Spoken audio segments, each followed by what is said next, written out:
today in my talk I'm going to present the most central ideas and points that are discussed in my latest book, Brain Wars. And in the introduction of this book, I present the materialist view of the mind. So, what is materialism? Well, it's the doctrine that holds that everything in the universe is only matter and energy. And it's a view that is still very dominant in the academic world, especially in neuroscience and also in philosophy.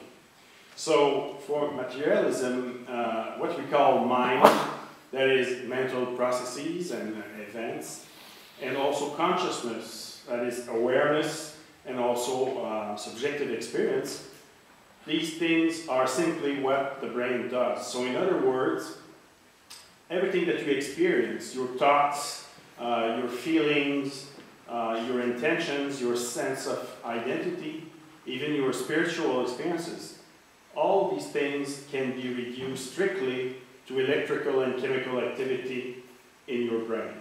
And for many proponents of materialism, the mind is totally powerless. And hence we are simply sophisticated biological machines. I argue that the brain is not the mind, that there's a very fundamental distinction between the two, because the brain is material, physical. You can measure it, you can scan the brain, you can dissect it. It has a shape, a volume, whereas the mind is non-physical. It does not have any shape or volume or mass. You cannot measure it in space and time, but it is as real as nerve cells in the brain, as chemical messengers that we call neurotransmitters, and also as synaptic junctions, the point of contact between neurons in the brain. And it is also very powerful. So that's what I'm trying to demonstrate in Brain Wars. So let's take, for instance, the case of the so-called placebo effect. The placebo effect is based on the belief and expectations about a fake treatment, a treatment that does not have any efficiency from a biological point of view. So it can be a sugar pill or distilled water, for instance. And now we have increasing amount of evidence showing that placebos can stimulate self-healing in various types of diseases, including diseases very severe like Parkinson's disease, major depression also. The influence of mental activity on health and well-being is also demonstrated by a scientific discipline called psychoneuroimmunology, or PNI. PNI studies the interactions between the mind, the central nervous system, the immune system, also the endocrine systems. All these systems exchange information, and the carriers of information are molecules, chemical messengers.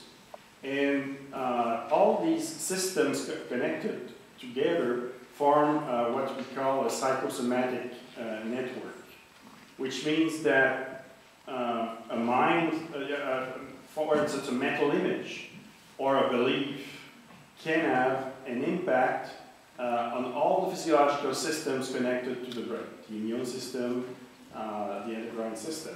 So this is why mental imagery, meditation, relaxation, even emotional support will enhance, will bolster the activity of the immune system. And this can be very important in cancer, for instance.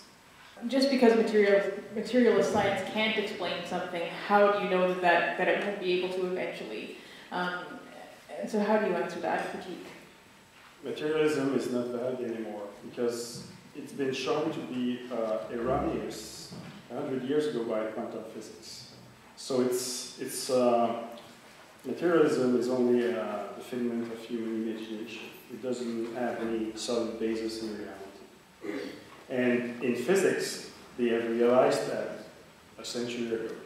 But in psychology, social sciences, biomedical sciences, the people, the researchers involved in those fields have not realized that yet. And most people in the society have not also realized that